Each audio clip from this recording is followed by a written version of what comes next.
from Decodable Readers Australia. I'm excited because we've got a mini-series called Celebrating Science of Reading Influencers. There are so many amazing people doing work here in Australia and globally to spread the word of the science of teaching reading. And these people are really bridging that gap for our educators, from that research to quality instruction and practice in our classrooms. So we've decided to celebrate them and connect our community with them, because who wouldn't want to be on this journey with them? So sit back and enjoy. Each week we've got a different influencer that we're going to showcase and connect you with. Today we celebrate the wonderful work of Lyn Stone from Lifelong Literacy.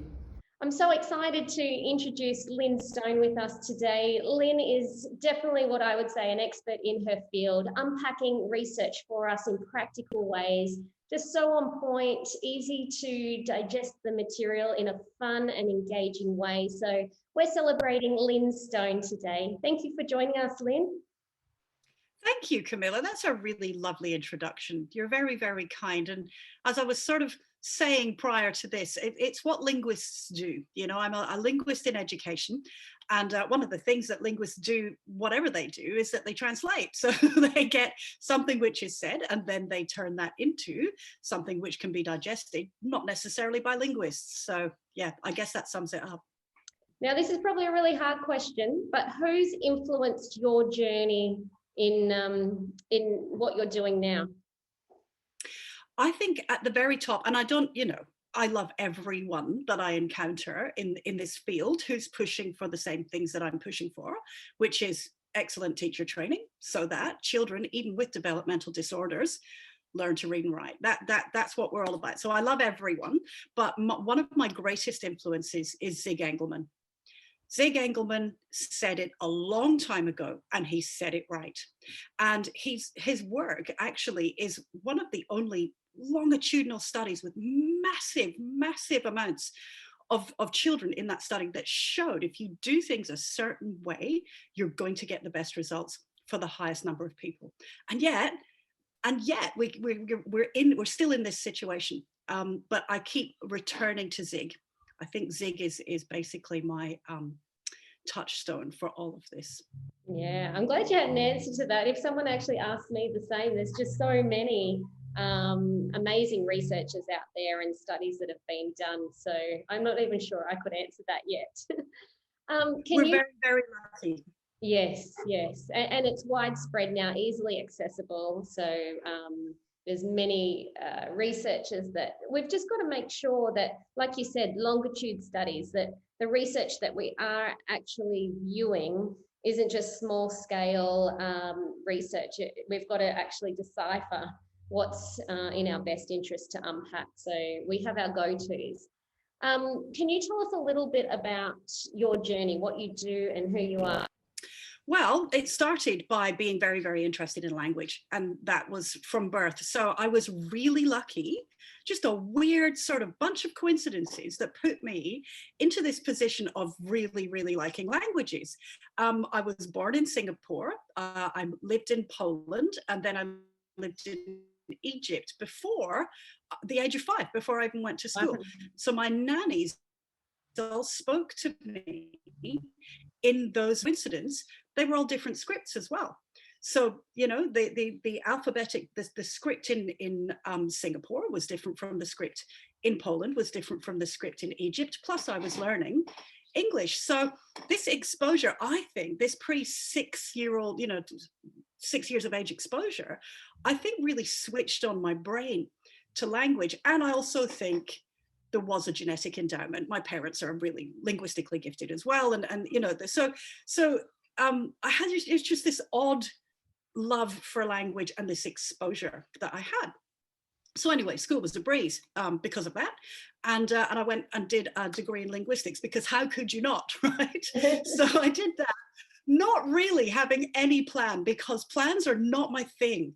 I don't really plan anything, you know, even now. And so, but I did this degree because it was fab and it was great fun. And again, I was just really lucky that the professors with my degree were just some of the top linguists in the world, the ones that are still being quoted by other linguists and educators and so on. So I was just really lucky. So that was University College London. And then I decided to hop over to Australia to see my dad. This was 26 years ago. My dad's a diplomat, which is why we sort of moved around a lot, and never left. Again, didn't have it, didn't just ended up in Australia and looked for a job, and a linguist who likes, you know, education. And I did teaching English as a foreign language as part of my degree as well. I sort of lucked into speech pathology clinics and Linda Mood Bell clinics and that sort of thing. And I just received this amazing training. I've just been hugely lucky. That's my journey. But there was a gap in understanding how spelling works. I never ever quite got a program or was trained in a program that did it that well. And I kept having to fill the gaps. That became the books. There it is. That's the journey in a nutshell. And they're great books. Can you tell us how to access them? Where's the best way to go? Well, there's 3 books, Spelling for Life, about spelling, amazingly enough, Language for Life, which is grammar and morphology, and then there's Reading for Life, and that's more about the history of the reading wars and, you know, what the position that we have today.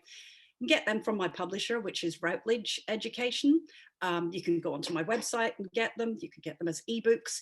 All of them have an accompanying course, so if you want to study with me, you can sign up for the courses as well, and that's how you access the material.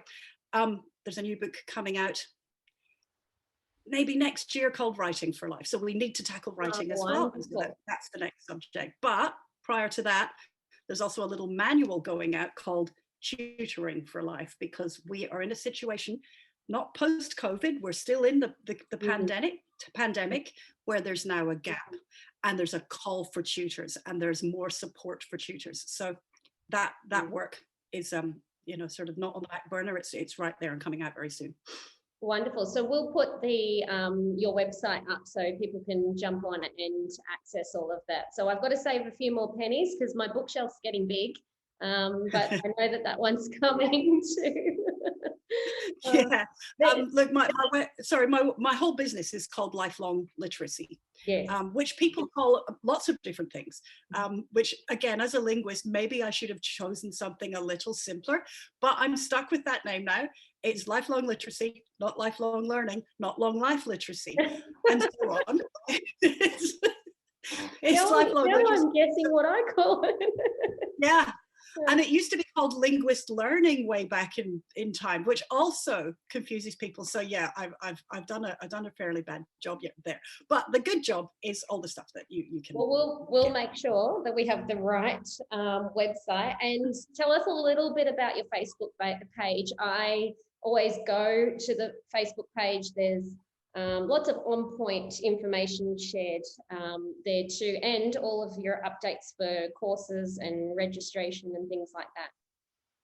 Yeah, that's the Lifelong Literacy page as well. Although I've got to say, Camilla, I think we're all really in love with reading science in schools. Yes. That Facebook page is pretty amazing. And the Reading League, also the American group, the Reading League, yes. They have a Facebook page that is moderated by experts in the field, and it's a really good go-to for anybody who wants more information about the science of learning and about the science of reading. So it's not just me. Again, there's some giants out there.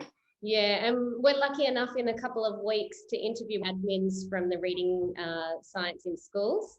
Stephanie has agreed to come on, and if she looks at this, she knows that she's now committed.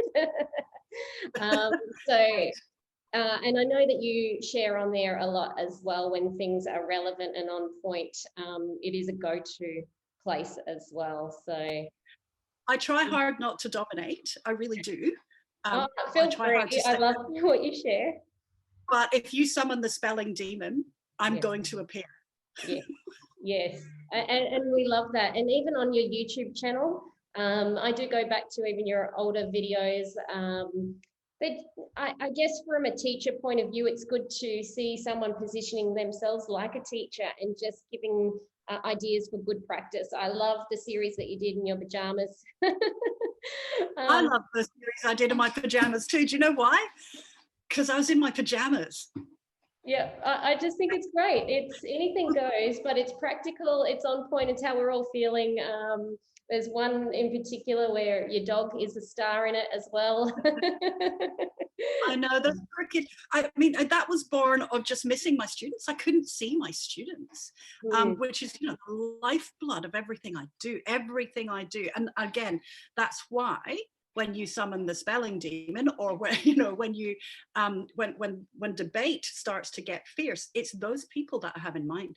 It's those kids that I have in mind. I don't do this so that you think I'm good at something. I don't do this so that you bow down and go, oh, look, Lyn's an expert. I do it because if you understand certain things about the writing system and you can teach that to children, they get a better deal. And that's what drives everything that I do. Yeah, and it's very evident reading your books and listening and reading what you share. It's definitely a journey that we want to connect our community with as well. So I just appreciate you taking the time out of your very busy schedule to have this quick little chat and be able to share how our community can connect with yours. So thank you so much. And it was a huge pleasure.